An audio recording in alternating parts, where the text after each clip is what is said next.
तो फाइनली 2-3 दिनों के इंतज़ार के बाद सपना की वीडियो आ चुकी है और ये वीडियो परहैप्स पुरानी है। जो भी सपना ने अपनी डिप्रेशन वाली वीडियो डाली ये उससे पहले की वीडियो लग रही है। वीडियो की क्लिप्स देख के ऐसा लगा कि ये पहले की वीडियो है। तो इसमें एज सच कुछ भी नहीं था। हाँ, लास्ट में कुछ तो बहुत इमोशनल कह लो आप, या फिर ये कह लो कि सपना के ब्रेकडाउन का कनेक्शन उस एक चीज़ से भी हो सकता है, वो था। चलो दूसरी तरफ छोटी दीदी की भी वीडियो आ गई। छोटी दीदी की वीडियो आई और छोटी दीदी ने पूरी तरीके से सारा ही गेम जो है, ब्लेम गेम, ये सारा का सारा ब्लेम गेम जो है वो खुद के सर से उतार के और किसके सर मर दिया, सामने वाली पार्टी के सर। सामने वाली पार्टी यानी कि सपना के सर वो सारा ही ब्लेम मरने की कोशिश करी कि जब आपको मेरी याद आ रही थी और आप मेरे से बातें करना चाहते थे, आप मेरे को मिस करते हो, तो जब आप आए थे तो आपने यहाँ से निकलने के तुरंत बाद 5 मिनट बाद ही वो वीडियो क्यों डाली जिसमें कि आपने ये बोला था कि वहाँ मैं सिर्फ़ और सिर्फ 2 लोगों से मिलने आ रही हूँ, ना कि किसी थर्ड पर्सन से। उसके अलावा भी बहुत सारी शिकायतें जो हैं छोटी जीजी ने करी, बहुत सारी बातें कही कि मैंने तो उनको कभी भी कोई थर्ड पर्सन नहीं कहा, मैंने तो उनको दूसरे घर की नहीं कहा, मैंने तो कभी उनको नागिन नहीं कहा, और सामने वाली पार्टी के मुंह में जो भी आता है वो मेरे लिए बोल देती हैं और मैं बस जाने देती हूँ। तो अभी तक तो ये सारी चीज़ें मैं बर्दाश्त कर जाती थी, लेकिन अब और नहीं। साथ के साथ उन्होंने कमेंट करने वाले लोगों को भी, और कुछ एक लाइव हुई थी जिसका मुझे कुछ नहीं पता ऐसा, तो उस लाइव करने वाले को भी लेके उन्होंने बहुत सारी बातें कही। तो अब क्या करने वाली है छोटी जीजी और क्या करने वाली है सपना, सारी ही बातें हम जानेंगे आज की वीडियो में। तो वीडियो को फुल वॉच करिएगा, उसके बाद अपनी राय कमेंट सेक्शन में ज़रूर दीजिएगा। Hello everyone, welcome and welcome back to my channel reaction with Pooja, और मैं हूँ पूजा। अब हम बात करते हैं छोटी जीजी की। छोटी जीजी जिन्होंने अपनी ही भाभी, जो एक टाइम पे बहुत अच्छा बॉन्ड शेयर करते थे, हम इस चीज़ को डिनाई नहीं कर सकते हैं। देखो, जो फैक्ट है वो फैक्ट है कि एक टाइम पे ये सपना के साथ बहुत अच्छा बॉन्ड शेयर करती थी। मैंने अपनी प्रीवियस वीडियोस में भी बोला है कि ये बहुत अच्छा बॉन्ड शेयर करती थी। सपना इनके साथ अपनी हर एक परेशानी को शेयर कर पाती थी। सपना का जब भी इमोशनल ब्रेकडाउन हुआ, छोटी जीजी ही थी जिन्होंने इनको संभाला, सपना को संभालने का काम किया। और आज छोटी जीजी ने यही सारी बातें उड़ेली भी कि भाई वो आपके परिवार वाले नहीं थे जिन्होंने आपको संभाला, वो मैं ही थी। वो आपके परिवार जिनके साथ आप गए थे वो नहीं थे जिन्होंने उस टाइम पे आपको हर टाइम पे जब आपका इमोशनल ब्रेकडाउन हुआ, जब आप डिप्रेशन में गए, तो आपको संभालने वाले आपके परिवार वाले नहीं थे, बल्कि मैं थी।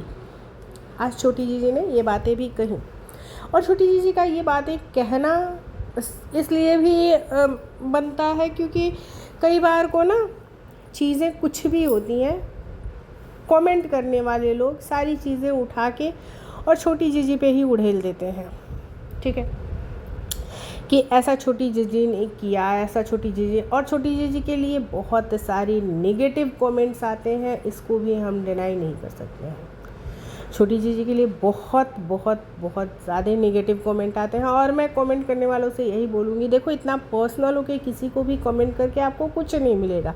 अगर आपको किसी से सिंपैथी है तो आप उसे अपनी सहानुभूति दिखाओ, आप उसकी हौसला अफजाई करो, आप उसे एक सहारा दो, आप उसे हिम्मत दो कि भाई तुम खुद के अंदर हिम्मत रखो, हौसला रखो, पॉजिटिव एटीट्यूड लाओ और पॉजिटिव एटीट्यूड के साथ अपनी लाइफ में काम करो। लेकिन जिन्हें आप पसंद नहीं करते हो ना, आप उनकी वीडियोस को या तो अवॉइड करो या तो फिर आप कमेंट करने से बचो, क्योंकि वहाँ पे नेगेटिविटी फैला के आपको कुछ भी हासिल नहीं होने वाला है।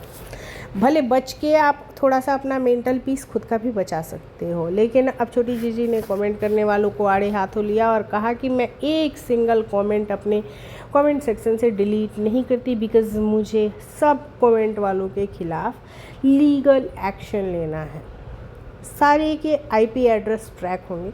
तो छोटी जीजी एक सलाह जो है ना वो मेरी इसमें ये भी आप लिख लीजिएगा कि एक चैनल था आपकी ही फैमिली का, आपके लेट जो भैया थे उनका वो चैनल था, उसकी वजह से सबकी पहचान बनी।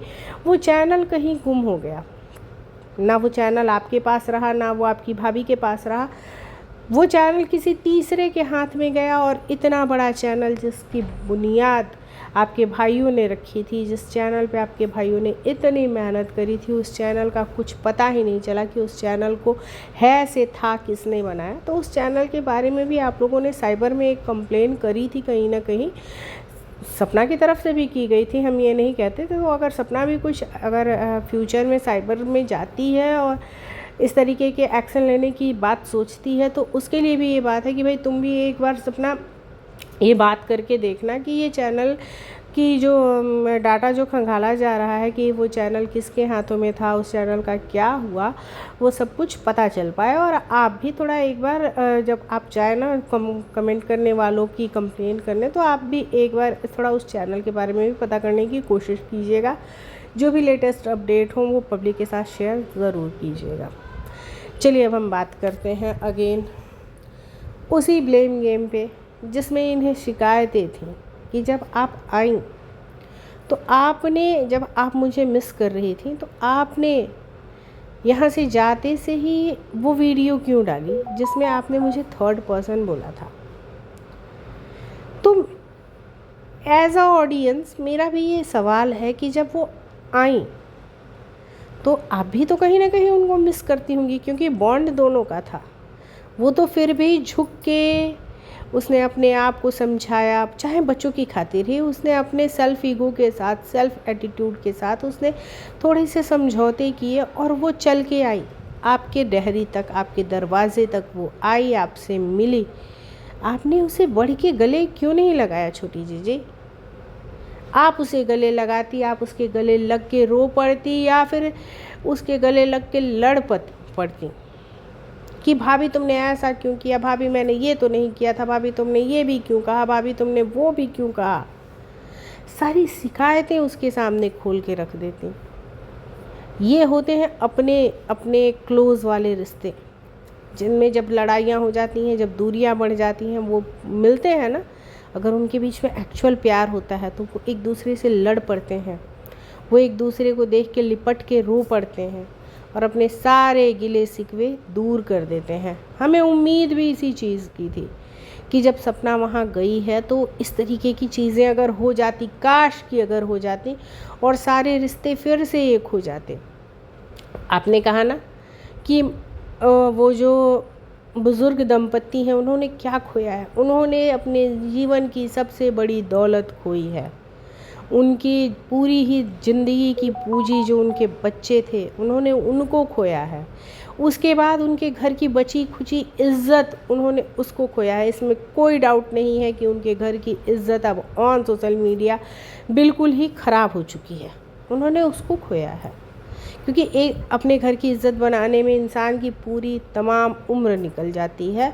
उन्होंने अपने घर की इज़्ज़त को भी खोया है। बातें अगर उनकी बहू घर से निकली, ये भी इसमें भी उनकी बेइज्जती हुई। उनकी बेटी को अगर उनकी बहू ने कुछ कहा, इसमें भी उनकी बेइज्जती हुई। उनको अगर उनकी बहू ने कुछ कहा, इसमें भी उनकी बेइज्जती हुई। उन्होंने अपनी बहू को कुछ कहा, इसमें भी उनकी ही बेइज्जती हुई। उनकी बेटी को अगर किसी ने कुछ कहा तो इसमें भी उनकी ही बेइज्जती हुई। उनकी बेटी अगर उनकी बहू को कुछ कहती है तो इसमें भी उनकी ही बेइज्जती है। यानी कि हर एक तरफ से उस दंपत्ति ने सिर्फ़ और सिर्फ खोया है। मेरी पूरी सहानुभूति अंकल आंटी जी के लिए होती है। कई बार को मैं सिर्फ ये नहीं समझ पाती हूँ कि क्या अंकल आंटी को उन बच्चियों की याद नहीं आती, क्या अंकल आंटी को उन बच्चियों का मोह नहीं है। सिर्फ यही एक चीज़ मैं नहीं समझ पाती। बाकी वो जो डेथ मिस्ट्री से लेके जो बातें हैं उनमें मुझे यही समझ में आता है कि उन्हें ये लगता है कि जो बीत गई वो बात गई, अब उसको खंगालने से कोई फ़ायदा नहीं है। शायद इस वाली चीज़ की वजह से वो चुप हैं। बट आप जो आज ये शिकायत कर रही हैं कि जब आप आई तो आपने जाते से ही वो वीडियो क्यों डाली कि मैं किसी भी तीसरे इंसान से मिलने नहीं आ रही हैं, उसमें आपने मुझे तीसरा इंसान कहा था, आपने वो वीडियो क्यों डाली? आपको इस चीज़ की उम्मीद नहीं थी? उसी तरीके से उसको भी इस चीज़ की उम्मीद नहीं थी कि जब वो जाएगी तो आप उससे नज़रें फेर लेंगी, आप उसकी बच्चियों को बिठा के खिलाएंगी नहीं, आप उसके आपने जो कहा ना कि जब हम अपना कदम हमने आगे बढ़ाया था इस रिश्ते को सुधारने के लिए, संवारने के लिए, तो आपने अपने कदम पीछे खींचे थे। ये सपना की गलती थी, बेशक ये सपना की गलती थी कि उस टाइम पे उसने अपने कदम पीछे खींचे थे, लेकिन वो उस टाइम पे दूसरे फेज़ में थी। चीज़ों को समझने की भी ज़रूरत होती है। जब एक टाइम पीरियड गुजर जाता है ना, तो इंसान को धीरे धीरे अपनी गलतियां भी समझ में आती हैं। सपना ने उस वीडियो में ये भी तो कहा था कि मुझे अपनी गलतियों का भी एहसास है कि मैंने क्या गलतियां करी। मैंने उस घर को छोड़ने से पहले जो भी चीज़ें ऑन सोशल मीडिया पोस्ट करी वो गलत था, मैंने जो भी बातें कहीं बीच में वो गलत था, ये सब मुझे नहीं करना चाहिए था। उसी तरीके से जब आपने रिश्तों को सुधारने के लिए जब कदम बढ़ाए और सपना ने अपने कदम पीछे किए, तो ये भी उसकी गलती थी। लेकिन अब जब सपना ने अपने कदम आगे बढ़ाए थे, उन बच्चियों को दादा दादी का प्यार दिलवाने वो गई थी, तो ऐसे टाइम पे आप आगे बढ़ के अगर गले लगा लेती तो आप छोटी हैं, छोटी ही रहेंगी, ठीक है। तो आप मतलब शायद आपका बड़प्पन जो है ना वो जीत जाता। शायद पब्लिक जो आज आपको इस तरीके के गलत कमेंट्स कर रही है, उसकी सारी नफ़रत धुल के आपको डबल प्यार मिल रहा होता आज की डेट में कि देखो बच्ची ही तो है, पर इसने बड़ों से भी बड़ा दिल रखा है, इसने इतना बड़ा दिल रखा है, इसने खुले बाहों से सपना को अपनाया, सपना को वो मान सम्मान वो प्यार दिया जिसके लिए सपना इतनी दूर से इतने दिनों बाद अपने अभिमान को मार के, अपने स्वाभिमान को मार के, अपने अंदर चल रही बहुत सारी निगेटिव एनर्जी को उसने ख़त्म करा। उसके बाद वो वहाँ गई और इस छोटी सी बच्ची ने इतने बड़प्पन का काम किया, इतना बड़ा दिल किया, उसने सपना को हर एक उम्मीद को पूरा किया, सपना की हर एक उम्मीद को, जिस उम्मीद को लेके सपना यहाँ आई थी। शायद ये चीज़ें भी हो सकती थी, मुझे इसी चीज़ की उम्मीद थी। बाकी ऑडियंस को हमारे किस चीज़ की उम्मीद थी, ऑडियंस कमेंट करके ज़रूर बताइएगा कि आप लोगों को किस चीज़ की उम्मीद थी कि सपना जब वहाँ जाती तो उसके साथ वहाँ किस तरीके का व्यवहार होता। मुझे आंटी की नाराज़गी मुझे समझ आती है, अंकल जी की नाराज़गी भी मुझे समझ आती है, क्योंकि उन्होंने बहुत कुछ खोया है, उनको नाराज़ होने का पूरा अधिकार है। पर आप जो बीच की कड़ी है ना, आप आगे बढ़ के और इन रिश्तों को जोड़ सकती थी, क्योंकि आप बहुत समझदार हैं, आपकी हम उम्र पे नहीं जा सकते। जो आप इतनी बड़ी बातें करती हैं, जो आप इतनी समझदारी की बातें करती हैं, तो हमें आपसे उम्मीद तो यही थी। बाकी आप लोगों को मेरी वीडियो कैसी लगी कमेंट करके ज़रूर बताइएगा। बाय।